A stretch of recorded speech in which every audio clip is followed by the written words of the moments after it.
Salam teman-teman, saya Clara dari Juara Kelas Kids di DHS Church Bitung. Kali ini saya akan menceritakan bahan sadatu anak tanggal 2 November 2023 berjudul Tuhan Yesus dikuburkan dijaga maksud. Teman-teman, mari kita melanjutkan kisah kematian Tuhan Yesus setelah menyerahkan nyawanya di kayu salib. Setiap orang yang disalibkan tidak boleh tetap tersalib sampai malam hari. Jadi menjelang malam mereka harus diturunkan dan dikuburkan. Pada waktu itu datanglah salah seorang murid Tuhan Yesus yang bernama Yusuf, orang Arimatea.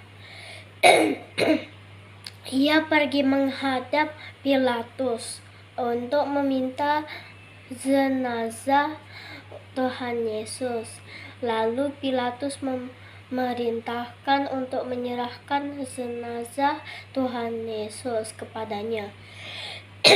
Kemudian Yusuf pun pergi mengambil jenazah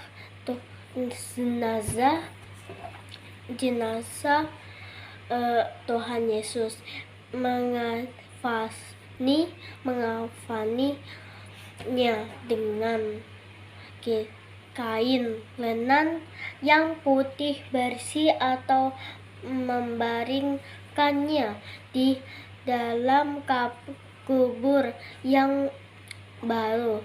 Kubur orang Israel adalah berupa bukit batu yang diulangi supaya jenazah bisa dimasukkan ke dalamnya.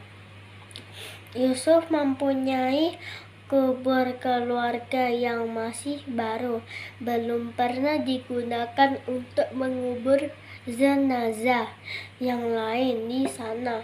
Yusuf menguburkan Tuhan Yesus di sana. Kubur itu ditutup dengan sebuah batu yang besar. Setelah itu Yusuf pergi dari situ. Maria Magdalena dan Maria yang lain juga menyaksikan penguburan Tuhan Yesus dan masih tinggal di depan kubur itu. Setelah Yusuf pergi, keesok harinya para imam kepala dan orang-orang Farisi teringat bahwa Tuhan Yesus pernah berkata bahwa ia akan bangkit sesudah 3 hari. Maka mereka pergi menghadap Pilatus untuk meminta agar kubur Tuhan Yesus dijaga sampai hari ketiga. Teman-teman, para imam kepala dan orang Farisi itu tidak percaya bahwa Tuhan Yesus benar-benar akan bangkit. Mereka berpikir bahwa murid-muridnya yang akan mencuri jenazah Tuhan Yesus dan membuat berita bohong tentang kebangkitannya. Pilatus berkata kepada mereka, "Ini penjaga-penjaga bagimu.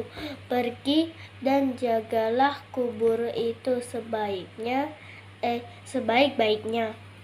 Maka pergilah mereka dan dengan bantuan penjaga-penjaga yang bersenjata lengkap mereka memeterai kubur itu dan menjaganya.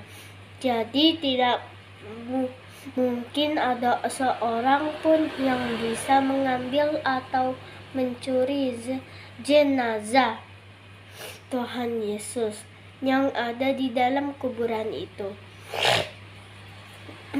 Teman-teman, ini adalah bukti bahwa Tuhan Yesus pernah mati di kayu salib dan dikuburkan. Banyak yang menyaksikan kematian dan penguburannya, bahkan ada yang menjaga kuburnya. Selanjutnya, apakah mereka bisa menahan sebangkitan Tuhan Yesus? Apakah ada kuasa yang lebih besar daripada kuasa kebangkitan Tuhan Yesus? Kamu pasti sudah tahu jawabannya, tapi kita akan pelajari lagi peristiwa tentang kebangkitan Tuhan Yesus besok ya, teman-teman. Ingatlah selalu bahwa Tuhan Yesus benar-benar telah mati sesuatu dengan apa yang telah tertulis dalam perjanjian lama. Nah, sekarang ke bagian pertanyaan 1. Siapakah yang menguburkan Tuhan Yesus? Jawabannya Yusuf, orang Arimatea. Yusuf orang Arimatea. 2. Apa yang dilakukan para imam pada kubur Tuhan Yesus ketika mereka mengingat perkataan Tuhan Yesus tentang kebangkitannya? Jawabannya, mereka pergi menghadap Pilatus untuk meminta agar kubur Tuhan Yesus dijaga sampai hari ketiga. 3. Apa rehma atau pesan dari renungan hari ini? Jawabannya, Tuhan Yesus benar-benar telah mati sesuai dengan apa yang telah tertulis dalam perjanjian lama. Demikian teman-teman. Tuhan Yesus memberkati. Dah.